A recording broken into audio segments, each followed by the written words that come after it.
मोटे मोटे लाभ क्या है इस चीज के, दूध के? कहता है वयः स्थापनम, ये आयु को स्थिर करता है। वय नहीं, आयु नहीं, अवस्था। आयु अलग चीज है। आयु तो हो गया 1 2 3 4 5 100 साल हो गए। अवस्था क्या है कि मैं इस समय मान लो 64 साल का हूं, तो मैं 64 की अवस्था में मेरे अंग इंद्रियां जो काम करने चाहिए उनकी सामर्थ्य वैसी बनी रहनी चाहिए। ये आंवला है, वयस्थापकों में सबसे उत्तम माना जाता है। आंवला अम्ल की फल वय अवस्था को स्थिर रखने वाले में। एक व्यक्ति है 100 साल का है और 75 साल का तो तभी से बिस्तर में पड़ा है, कुछ कर नहीं रहा, बस 100 साल किस काम के?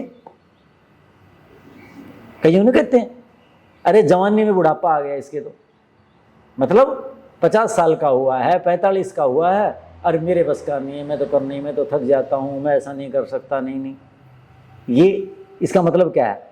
आपकी अवस्था तो यौवन है, लेकिन ले आए आप वृद्धावस्था और प्रौढ़ावस्था को अपने अंदर।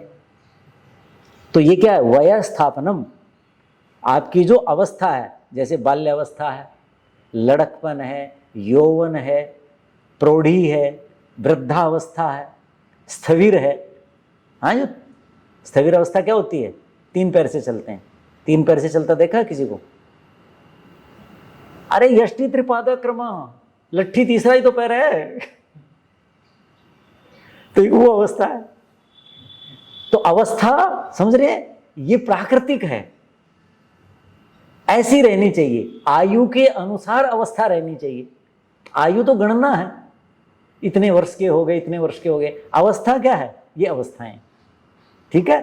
तो उसको स्थिर रखता है, बढ़ने नहीं देता। आगे क्या है? आयुष्यम, आयु देने वाला भी है। दोनों चीज अलग अलग है ना। एक व्यक्ति है जवानी तक भी बढ़िया है, सब कुछ बढ़िया है, प्रौढ़ी में भी बढ़िया था, और बाद में गड़बड़ कर गया और 75-80 में चला गया, ऊपर चला गया। इसका मतलब उसको आयु पूरी नहीं मिली ना। आयु भी पूरी मिलनी चाहिए। तो ये आयु भी पूरी देता है दूध, और क्या करता है? अवस्था को भी स्थिर रखता है। संधिकारी रसायनम, संधि, जितने भी असंख्य जोड़ है कि नहीं, जितने जितनी हड्डियां, जितने जितने वो सब आपस में जुड़े हुए हैं। आप देख रहे हो कैसी हलचल हो रही है शरीर में, ये संधियों के कारण तो हो रही है ना। संधिकारी रसायनम। लोग क्या कहते हैं? गोड़े टूट गए जी, चला नहीं जाता जी, यहाँ दर्द होता है जी, गठिया हो गया है जी, वो हो गया है जी। ये कैसा है? वो रसायन है, औषधि नहीं है। रसायन बताया था आरंभ में। रसायन क्या करता है? रूपांतरण कर देता है। तो संधिकारी, आपकी जो संधियां हैं उन सब को जोड़ के रखता है, उनकी सामर्थ्य। अब चला क्यों नहीं जाता पैरों में? क्योंकि पैरों के अंदर, जिसे आप ग्रीस कह देते हैं लोक भाषा में, कार्टिलेज वगैरह है, वो समाप्त हो जाता है। फिर हड्डियां रगड़ खाती हैं, तो क्या होता है? चला नहीं जाता, दर्द होता है। तो ये क्या है? वो जो जो चीज जहां कठोर, वो तो कठोर चाहिए हड्डी, जोड़ में जो लुब्रिकेंट, स्निग्धता चाहिए, वो भी बना के रखता है। यानी ये वो रसायन है। मध्यम, कुछ चीजें सारी चीज तो कर देंगी, लेकिन मध्यम क्या है? जो बुद्धि को बना के रखे, मेधा बुद्धि देने वाला हो। अब लहसुन है, रसायन तो है लेकिन मेध्य नहीं है। लहसुन रसायन है, आंवला भी रसायन है, लेकिन आंवला मेध्य है, पवित्र है। लहसुन क्या है? अपवित्र है। कभी लहसुन का प्रसंग आएगा जब बताऊंगा क्यों ऐसा। तो ये मेध्य है। वाजीकरम, पहले क्या बताया था? धातुओं को पुष्ट करता है।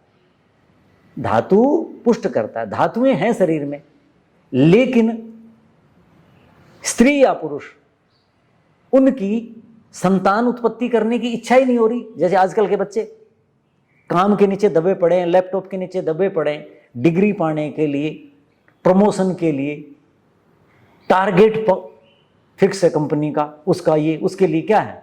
धातु हैं, सब कुछ है, यौवन भी है, लेकिन काम की प्रवृत्ति नहीं हो रही। काम मानी चाह।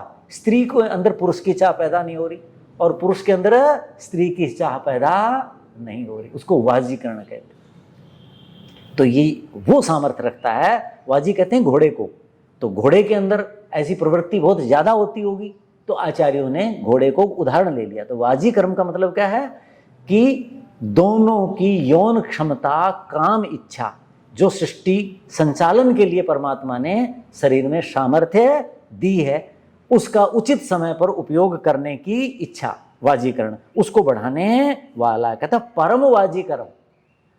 यानी जितने वाजीकरण की और औषधियां, उनमें सबसे उत्तम है ये।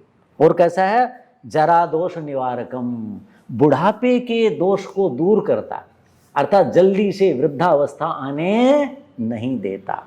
तो ये इसके प्रयोग और उपयोग पर हमने विचार किया।